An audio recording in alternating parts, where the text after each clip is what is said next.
देखिए, आज का जो टॉपिक हम आपके साथ डिस्कस कर रहे हैं वो टॉपिक है अपकृत्य विधि यानी लॉ ऑफ टोर्ट।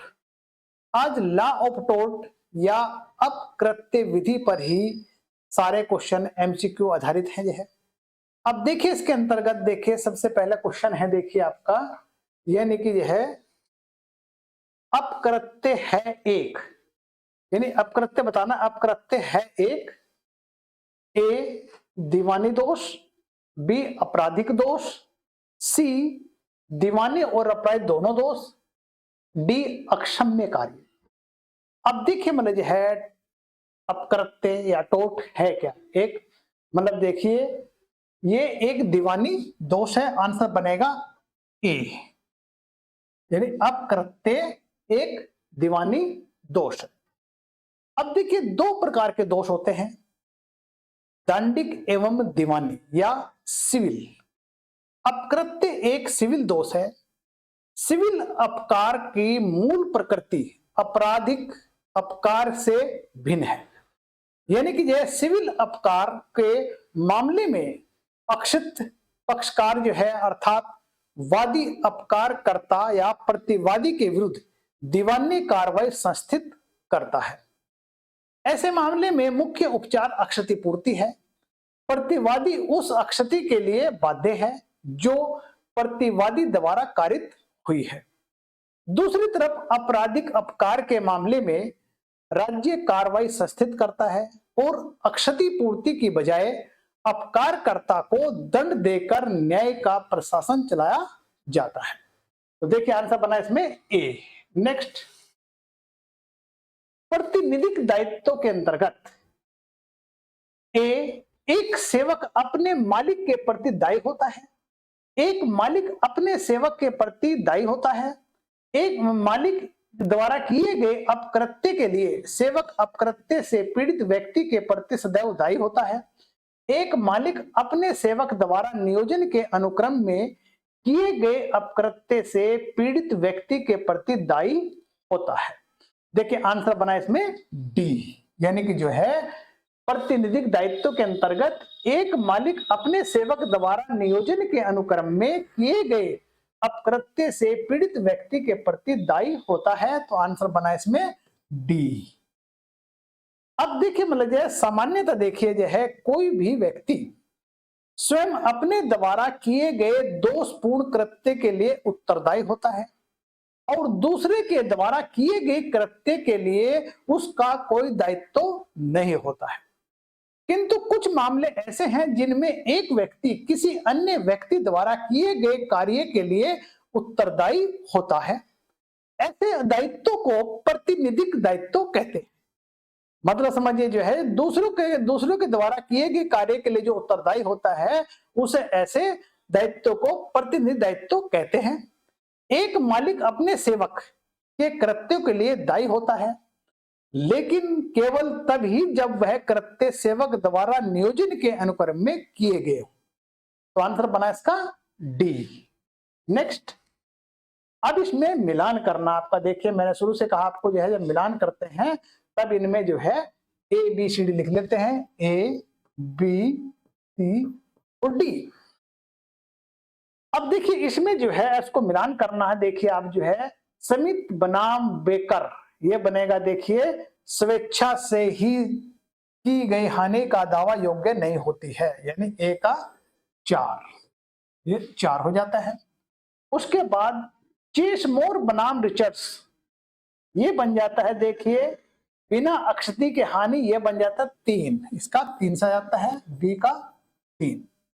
उसके बाद एसबी बनाम हाइट यानी एसी बनाम वाइट, अब इसमें देखिए ये बन जाता है बिना हानि की अक्षति, यानी ये बन जाता है 1, सी का 1। डी हेन्स बनाम हारवुड, ये बन जाता है बचाव के मामले, यानी डी का 2, डी का 2। अब देखिए ये हमने इसका मिलान कर दिया है। अब इस मिलान के अंतर्गत देखिए हमारे पास जो फिगर आई है 4 3 1 2, अब जो है हमारा 4 3 1 2, अब इसको इसके साथ देख ले कहां मैच कर रहा है। देखिए इसमें 4 3 1 2 कर रहा है बी, यानी हमारा बी आंसर बन जाता है। नेक्स्ट, निम्नलिखित वादों में से कौन सा बिना अक्षति के हानि से संबंधित नहीं है? यानी तो बताना है ये वाद्य है बिना अक्षति के हानि से संबंधित नहीं है। ए, एक्टन बनाम ब्रेंडेल्स, ब्राडफोर्ड कॉरपोरेशन बनाम फिकिल्स, सी, भीम सिंह बनाम जम्मू एंड कश्मीर राज्य, डी, चेसमोर बनाम रिचर्ड्स। अब देखिए इसमें जो आंसर बनेगा देखिए आपका वो बन जाता है भीम सिंह बनाम जम्मू कश्मीर राज्य, यानी सी बन जाता है।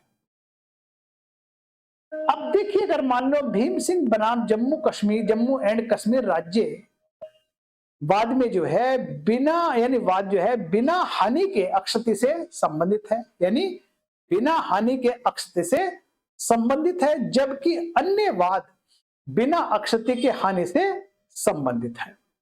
देखिए हमने जो है आंसर बना हमारा सी। नेक्स्ट, प्रतिनिधिक दायित्व की विचारधारा जिस पर आधारित है वह है। अब इसमें बताना है प्रतिनिधिक दायित्व की विचारधारा जिस पर आधारित है वह क्या है। देखिए, ए, केवल संविदा, बी, संविदा एवं अपकृत्य, केवल अपकृत्य, इनमें से कोई नहीं। अब देखिए इसमें क्या बनेगा, देखिए इसमें बनेगा संविधा और अपकृत्य, आंसर बन जाता है बी, यानी कि प्रतिनिधिक दायित्व की विचारधारा आधारित है संविधा और अपकृत्य पर।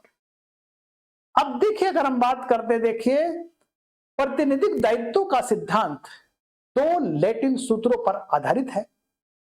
एक है क्यू फेसिट पर एल्यूम, फेसिट पर से।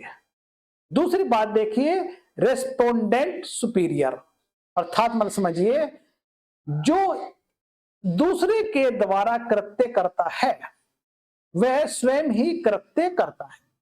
सेकंड का मतलब देखिए प्रभुत्व का उत्तरदायित्व होने दो, यह सिद्धांत अपकृत्य और संविधा दोनों में विद्यमान है। तो आंसर बना इसका बी।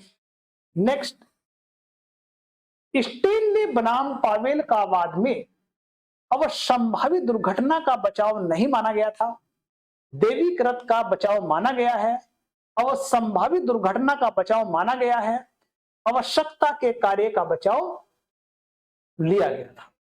अब देखिए इसमें बनेगा आंसर अवसंभावित दुर्घटना का बचाव माना गया है, आंसर बना सी। अब यहां पर देखिए अवसंभावित दुर्घटना से क्या तात्पर्य है। देखिए अवसंभावित दुर्घटना का तात्पर्य है कि उसे ऐसी किसी भी सतर्कता द्वारा बचाना संभव नहीं था जिसको कोई युक्ति युक्त व्यक्ति ऐसे कार्य को करते हुए समय बदलता और दुर्घटना को होने से रोकने का उपक्रम करता है। इसी अपकृत्य में जो है पर्याप्त बचाव माना गया है। स्टेनले बनाम पावेल के द्वारा यह धारित किया गया है कि वादी की अक्षति दुर्घटनात्मक थी और प्रतिवादी उसके लिए उत्तरदायी नहीं था। तो आंसर बना सी। नेक्स्ट, निम्नलिखित में से किस वाद में यह अभी निर्धारित किया गया है कि खतरे का ज्ञान खतरे उठाने की सहमति नहीं है। यानी खतरे का ज्ञान समझिए आप जो है, यानी कि खतरे का ज्ञान खतरा उठाने की सहमति नहीं है। ए, सुभागवती बनाम दिल्ली म्युनिसिपल कॉर्पोरेशन, स्मिथ बनाम बेकर, बोरहिल बनाम यंग, हेल्स बनाम हार्वुड।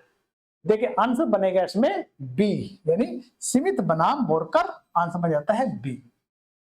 अब देखिए अगर मान लिया हम जो है सम्मति, अब जो है सम्मति का जो सिद्धांत के परिवर्तन हेतु है लागू हो तो दो बातों का साबित किया जाना आवश्यक है। यानी सम्मति का जो सिद्धांत को लागू करने के लिए दो बातों का साबित किया जाना आवश्यक है। एक, वादी जानता था कि खतरा है। दूसरा देखिए खतरे को जानते हुए भी वह हानि सहन करने के लिए सहमत हो गया। और स्मिथ बनाम बेकर में वाद में यह निर्णय किया गया है कि वादी को खतरे का ज्ञान मात्र ही था, उसने खतरे से होने वाली हानि को सहन करने के लिए सम्मति नहीं दी थी। देखिए आंसर बना इसका B. Next, Khusro S Gandhi बनाम N A Gulzar, AIR 1970 SCV 1468 निम्नलिखित में से किस पर एक वाद है? ए संयुक्त अपकृत्यकर्ताओं के मध्य अंशदान, संयुक्त और पृथक अपकृत्यकर्ताओं के मध्य अंतर, त्रुटि पर आधारित दायित्व या बिना त्रुटि दायित्व के मध्य अंतर, संयुक्त अपकृत्यों के संबंध में समझौता एवं संतुष्टि। अब देखिए इसमें आंसर बनेगा डी, ये डी बन जाता आंसर इसका है। अब देखिए अगर हम बात करते हैं खुसरो बनाम गुजदारवाद में यह निर्धारित किया गया है कि वादी और संयुक्त अपकृत्यकर्ताओं में से एक के समझौते के फलस्वरूप उसकी युक्ति प्रतिवादियों द्वारा किए गए अपकृत्य की पूर्ण संतुष्टि नहीं मानी जा सकती, यानी अतः इस समझौते के परिणाम स्वरूप अन्य अपकृत्यकर्ताओं के दायित्व से युक्त नहीं हुए हैं। तो आंसर बना देखिए इसमें वो बन जाता है डी, आंसर बन जाता है। नेक्स्ट, निम्नलिखित में से कौन सा अपकृत्य में बचाव नहीं है, यानी कौन से अपना बचाव नहीं है? ए संवैधानिक प्राधिकारी, भूल, बाल्यावस्था या फिर आवश्यकता। देखिए आंसर बनेगा इसमें सी, बाल्यावस्था यानी शिशुअवस्था, यानी सी आंसर। अब देखिए बाल्यावस्था संविधा और आपराधिक विधि में तो बचाव है लेकिन अपकृत्य विधि में नहीं है। मतलब समझिए, देखिए अपकृत्य के कुछ सामान्य अपवाद भी हैं जिसमें देखिए आपका सम्मति, योगदायी उपेक्षा, वादी स्वयं अपकारी, अनिवार्य दुर्घटना, दैवीकृत, निजी या प्राइवेट प्रतिरक्षा, भूल, आवश्यकता, संवैधानिक प्राधिकार, ये सारे जो है अपकृत्य के सामान्य अपवाद के अंतर्गत आते हैं। नेक्स्ट क्वेश्चन देखिए आपका, रायलैंड बनाम फ्लेचर के नियम में उत्तरदायित्व के आधार के रूप में निम्नलिखित में से किसको धारित किया गया है? एक कठोर दायित्व, बी दोष दायित्व, सी सशर्त दायित्व, डी बीमा दायित्व। आंसर बना एक कठोर दायित्व, तो आंसर बन जाता है ए। अब देखिए कठोर दायित्व का जो नियम है सन 1968 में सर्वप्रथम इंग्लैंड में हाउस ऑफ लीड्स द्वारा राइट बनाम फ्लोचर्स यानी रायलैंड्स बनाम फ्लोचर के बाद में सर्जित किया गया था। इस नियम को कठोर दायित्व का नियम इसलिए कहा जाता है क्योंकि इसके अंतर्गत प्रतिवादी के दोष युक्त आचरण के बिना ही उसका दायित्व उत्पन्न हो जाता है। तो आंसर बना इसका ए। नेक्स्ट, अधिनियम के प्राधिकार का बचाव सफलतापूर्वक लिया गया था। बर्ड बनाम जोन्स के बाद में, रायलैंड्स बनाम फ्लेचर के बाद में, बोल्टन बनाम स्टोन के बाद में, ग्रीन बनाम चेल्सिया वाटर वर्क्स के बाद में। आंसर बना देंगे इसका डी, ग्रीन बनाम चेल्सिया वाटर वर्क्स के बाद में, यानी आंसर बना इसका डी। अब नेक्स्ट क्वेश्चन देखिए आपका जो है, स्टेट बैंक ऑफ इंडिया बनाम श्यामा देवी AIR 1978 SC 1263 के बाद में तर्क संगत है।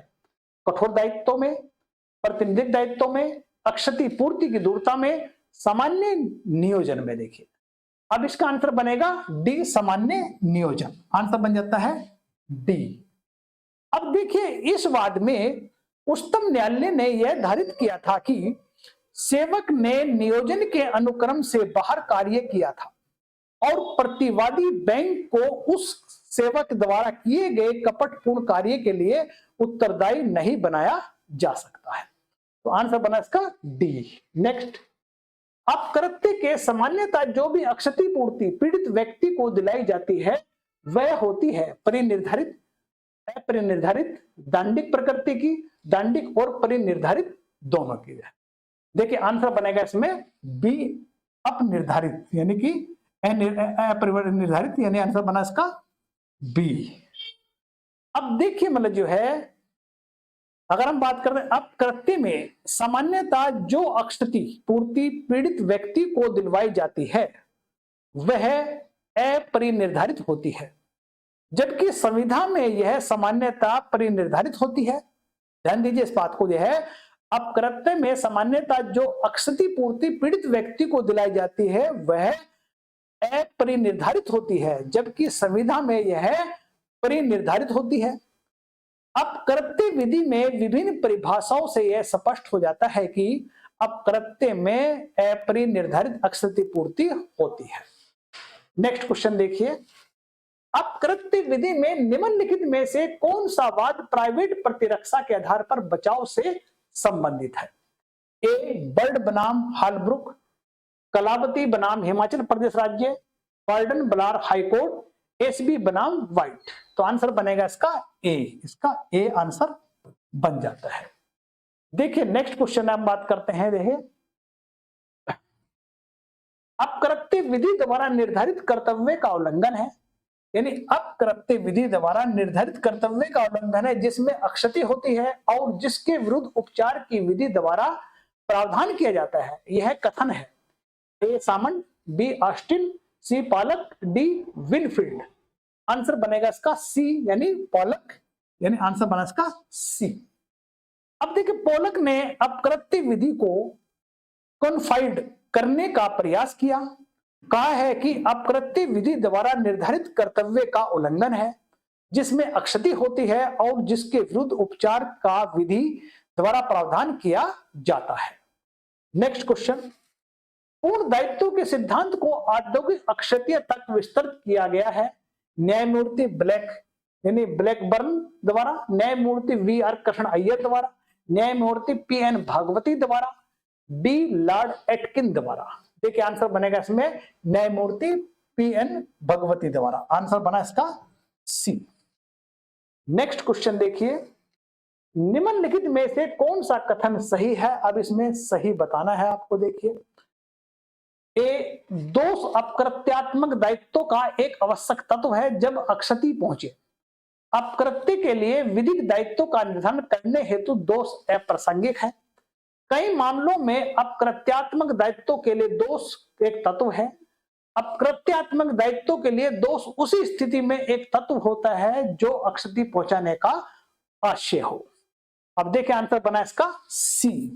कई मामलों में अपकृत्यात्मक दायित्व के लिए दोष एक तत्व है, तो आंसर बन जाता है सी। नेक्स्ट, अपकृत्य एक सिविल दोष है जो मात्र संविदा भंग या न्यास भंग नहीं होता है। अपकृत्य की यह परिभाषा दी है विनफील्ड, सामंत ने, फ्रेजर ने, इंग्लिश कॉमन लॉ द्वारा। अब देखिए इसमें आंसर बनता है आपका ए, यानी विनफील्ड द्वारा। आंसर बन गया ए। नेक्स्ट, निम्नलिखित में से कौन सा प्रतिनिधि दायित्व के आधार है? रेस स्पा, लेक्विटर, क्वी फेसिट फॉर एलियस फेसिट सी परसी, रेस्पोंडेंट सुपीरियर, बी एंड सी। देखिए आंसर बनेगा इसका डी, बी एंड सी। तो आंसर बन जाता है इसका डी। नेक्स्ट, विद्वेष दो प्रकार के होते हैं, एक तथ्यात्मक विद्वेष और दूसरा वास्तविक विद्वेष, बुरा हेतु, अभिव्यक्त विद्वेष, विधिवत विद्वेष। देखिए इसमें आंसर बनेगा डी, विधिवत द्वेष। तो आंसर बन जाता है डी। देखिए मैंने आपके साथ जो है जो मतलब यह अपकृत्य विधि के अंतर्गत जो क्वेश्चन बने, मतलब जो है हमारा जो टेस्ट है वो देखिए उसके अंतर्गत मैं टेस्ट डिस्कस करें आपके साथ विद एक्सप्लेनेशन। देखिए नेक्स्ट टेस्ट में